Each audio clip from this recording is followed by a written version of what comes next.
आज हम लोग पढ़ेंगे अभाज्य संख्या के बारे में। किसके बारे में? अभाज्य संख्या को इंग्लिश में कहते हैं प्राइम नंबर। कौन सा नंबर? प्राइम नंबर कहते हैं। ठीक, इसका अभाज्य संख्या कहते हैं किसको? कौन सब जानते हो? हाथ खड़ा करो। चलो बताओ, खड़े हो जाओ। वैसी संख्या जिसमें केवल दो गुणनखंड हो। हाँ, वैसी संख्या जिसमें केवल दो गुणनखंड हो वो अभाज्य संख्या। सही बात है। Yes sir. बैठो, अब तुम बताओ अभाज्य संख्या किसको बोलेंगे? वैसी संख्या जिसमें एक और स्वयं से भाग लगे उसे अभाज्य।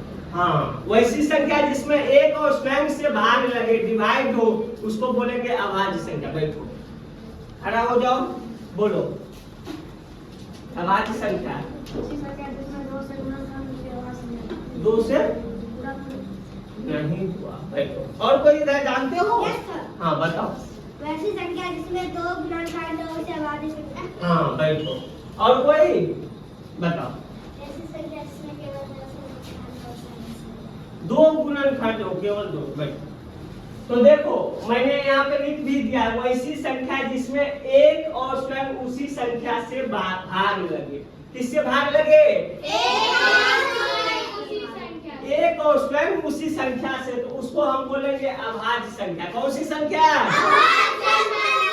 जैसी एक अभाज्य संख्या नहीं है, काहे कि एक में 21 भाग लगेगा और कोनो से भाग लगेगा। इसका फैक्टर कम से कम 2 होना चाहिए, 2 गुणज होना चाहिए। क्या गुणज? 2। हाँ, जैसे हो गया दो में 2 से भाग लग जाएगा और 1 से लग जाएगा। उसके बाद 3 में 1 से और 3 से। इसी तरह जिसका 2 फैक्टर हो, कितना फैक्टर हो? 2। हाँ, सबसे छोटी, नोट में मैंने क्या लिखा है? सबसे छोटी अभाज्य संख्या 2 है। सबसे छोटी अभाज्य संख्या 2 है। अब आप लोगों के लिए एक क्वेश्चन में लाया हूँ कि क्वेश्चन खुद से बनाओगे। 1 से 50 तक के सभी अभाज्य संख्या लिखिए। 1 से लेके 50 तक का अभाज्य संख्या लिखोगे। 50 से ज्यादा नहीं लिखना है। अभी बना लोगे? हाँ, 100 आदमी बनाओ तो। चलो दोस्तों, इस वीडियो को यहीं पे समाप्त करते हैं। जय हिंद।